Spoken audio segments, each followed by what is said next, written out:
Hi there. I think you can judge from the video that I've linked below that Danny Shine of Social Experimentalist, who's been megaphoning the streets of London for the past 10 years and bringing people's attention to the various ills of the world and those that are behind those ills. I think it's pretty obvious that Extinction Rebellion has decided to stop Danny Shine from voicing his opinion. And considering he's the only person who has the opinions that he has, I think he should be allowed to use the megaphone because really he's just going to get shouted down by if he's just one voice amongst 300 people who have opinions that are completely diametrically opposed to his. So give him a platform, please. Now, I must preface this by saying that I'm not a disciple of Danny Shine. I don't regard him as a messiah. I don't agree with a lot of what he says.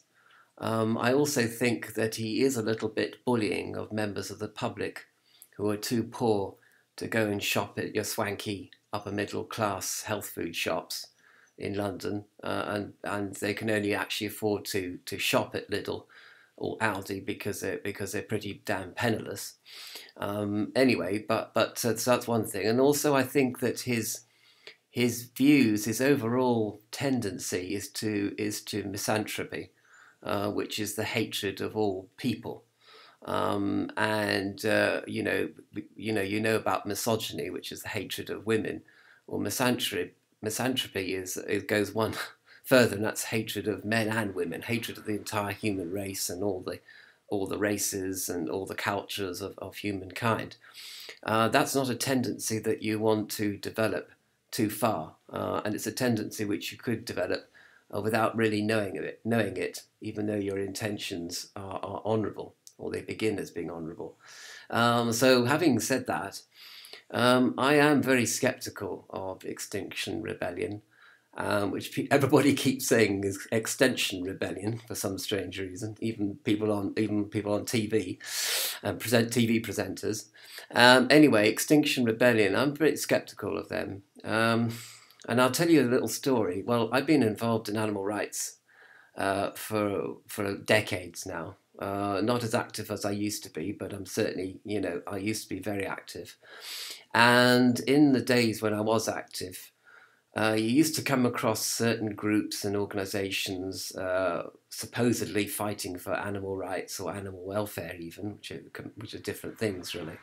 And they used to be a little bit dodgy. I mean, there was one group that was supposedly campaigning to save the world's wildlife.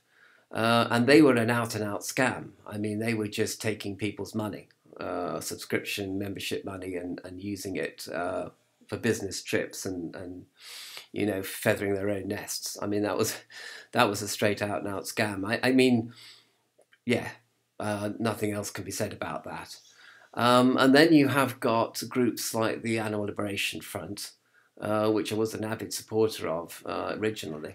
But then it became clear that there were lots of power-hungry people within the various cells that were operating, and there were a lot of power plays being played out, even so far as people shopping each other to the police in order to settle vendettas about girlfriends and boyfriends and money and everything like that. So.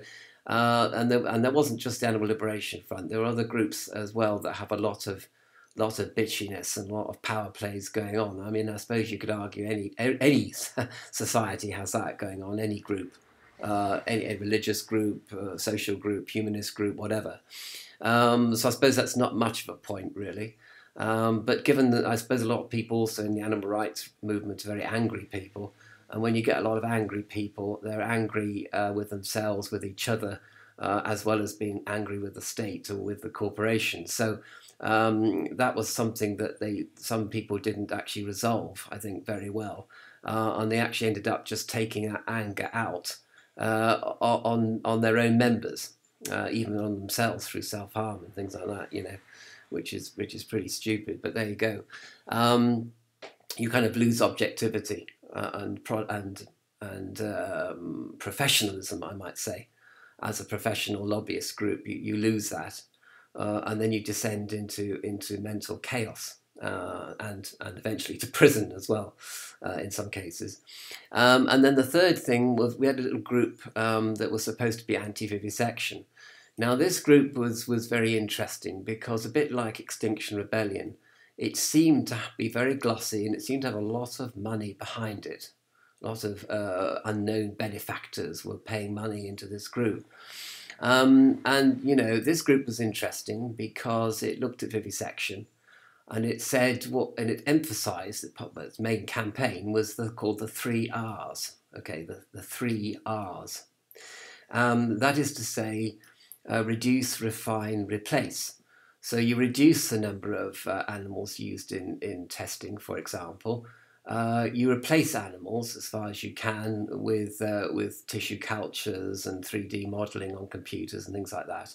And you refine experiments so that the animal doesn't go through so much suffering. Okay. Now you may say, "Oh, that sounds really great," you know, and it is great. It's fantastic. It's part of the towards principle.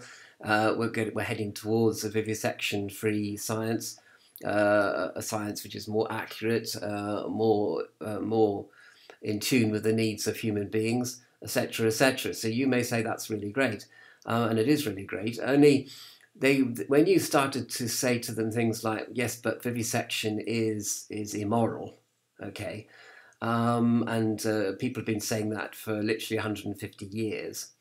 And if something is deemed to be immoral and argued as immoral, as it has been argued by Jeremy Bentham and such modern people as such and other modern philosophers as well, then if you're doing something immoral, you have to stop it immediately.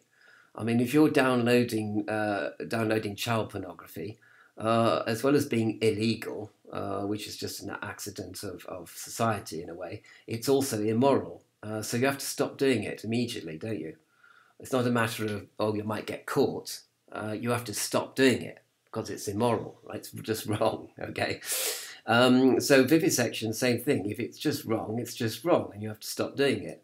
But when you started to ask questions related to that issue, to this particular anti-vivisection group, they sort of blustered and flustered and looked at the floor and got a bit cross with you and stuff like that, because in actual fact, it seems that they were being paid by the vivisection industry to make it look like they were concerned about the issue of vivisection to the degree of the 3 Rs, but of course making sure that they didn't go any further than the 3 Rs, because of course using animals in experiments is massive business. And so it's such massive business, in fact, that it doesn't even matter whether using animals is even effective or not. It becomes like it doesn't really matter sort of thing, which is a bit of a problem, because even though you could say that some animal procedures using animals were necessary, like keyhole surgery and development of things like that, once you see, the thing is that once you get rid of morality, and once something becomes a necessary evil, then you're on a slippery slope to saying that there is no morality at all. And that's not a slope that you want to start slipping down, believe me, because in the end, you sort of say, well, we can experiment on people. And a lot of people have said that pharmaceutical industries do actually experiment. I mean, the human beings are the guinea pigs. I know this is a slogan that's been around for decades as well. And a lot of people have tried to disprove that slogan. But there is a kernel of truth to that as well. Anyway, the point is that this anti-vivisection group was very glossy, very well organised, had a lot of political lobbying power and everything like that. But it was de-emphasising the immorality of vivisection. It was, if you like, watering down the message. It was a compromise position to take, which is fine for that group. But that group was sort of representing the anti-vivisection movement. But the anti-vivisection movement is actually very complex and made up of different views. One of them being that vivisection must just stop tomorrow. And I don't think that that view really has been amended or modified really ever since the anti-vivisection movement started, with people like Annie Besant, Theosophy Society, and Blavatsky, and Olcott, and people like that. So, and Dr. Kellogg's, of course, again. But anyway, the point about it is that, you do have to look at the funding behind a lot of these groups that suddenly spring up from nowhere, and just seem to be very, very on the up and up. Because also their aims and objectives can be a little bit odd, can have little bits of contradiction in them, and can be, I mean, for example, I wouldn't be surprised or offended exactly, or angry to find out that Extinction Rebellion is in fact backed by the pro-nuclear power industry and lobby. Somebody told me years ago that whilst they were CND people who were against nuclear weapons production, they certainly weren't against the production of electricity through nuclear reactions, through nuclear power plants, because this was surely a way to reduce carbon emissions, is by developing nuclear reactors, nuclear reactor program. And I met them literally right back in 1984 or something, and they were saying that because in fact, this whole debate about human-made climate change has been literally going on, since the 1980s, or even before that, really. And so basically, don't want to burn carbon fuels. Why don't we have a nuclear power industry instead? I mean, Mrs. Thatcher wanted to build, I think it was literally 24 pressurized water reactors in Britain. But in the end, they found that it wasn't going to be viable economically, and there was a lot of protest against it everywhere they went. The pro-nuclear industry was in disarray, to be perfectly frank. They were amateurish. They didn't make the point that nuclear power industry has very little to do with the enriching process for uranium to make plutonium. And people talk about the nuclear cycle, but really that's almost neither here nor there. And as somebody I met on a CND march explained to me in great detail, and gave really a really good argument for saying that the uranium cycle is not a big deal. People are going to enrich uranium to make plutonium in many different ways. It doesn't have to be through commercial reactors at all. They can have their own reactors, their own military reactors, which they can control themselves, which is much better, you see. So they're not going to take actually much notice.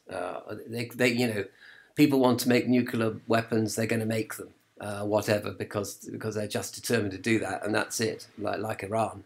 Iran is determined to have a nuclear weapon. It's going to get its nuclear weapon. Because it's going to find hell or high water to get it, really, and there's nothing we can do about it whatsoever. And everybody knows that, really. Anyway, the point is that if nuclear power industry is behind Extinction Rebellion, I mean, one would be in two minds about that. You could say, well, that's a bit shady, a bit dodgy, but on the other hand, maybe the nuclear power industry, I think in the last century, it was probably way ahead of its time.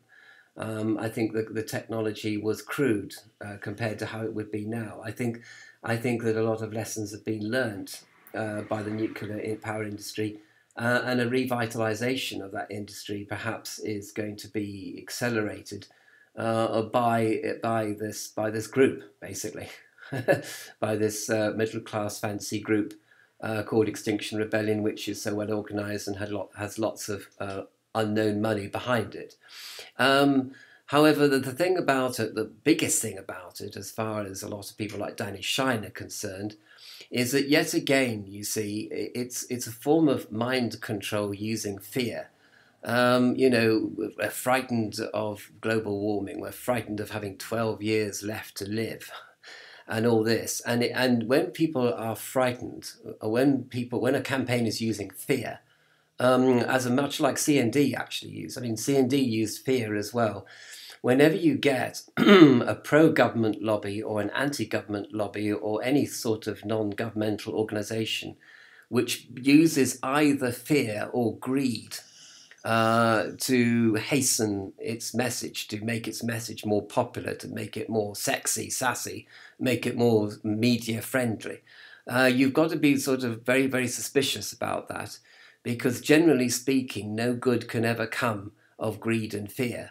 And when it is used as a way of mobilizing people, you can bet your bottom dollar that things are not right with the organization that's behind the use of fear and greed.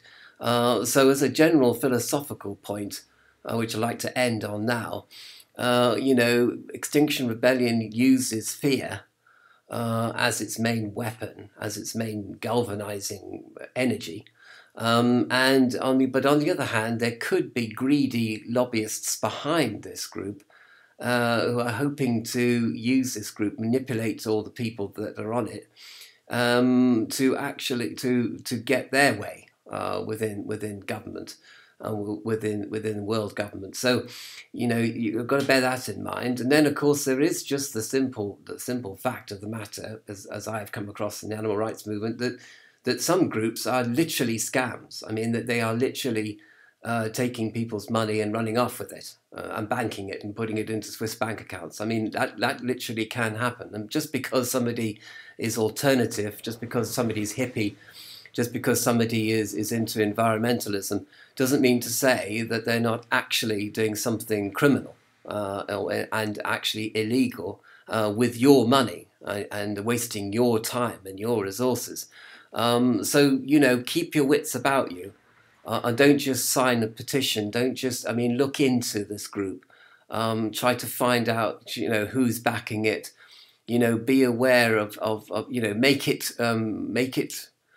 well, transparency, yes. You try to get these groups to be as transparent as possible. But even with transparency, it's not always very clear what they are doing.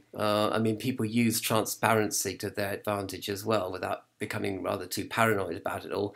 But the basic principle is to do, if people are using fear, okay, if they're using fear as a galvanizing energy, that's really what you should be, that's the basis on which you should be very skeptical of people generally. Anybody, any group really, church group, any social group, any social change group. Just be aware of that, because you might not be able to investigate them very much financially or politically. They might be very clever, but so that's the only thing that you can look at people from the out. Look at them from the outside and say what are they doing to galvanize people.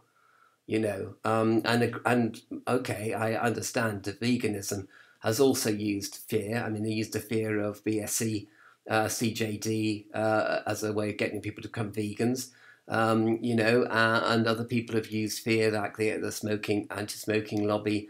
So a lot of people do it, okay? So I'm not saying that, I'm saying that a lot of people do it, and that's what actually makes them incredibly open to suspicion from people that think about these things.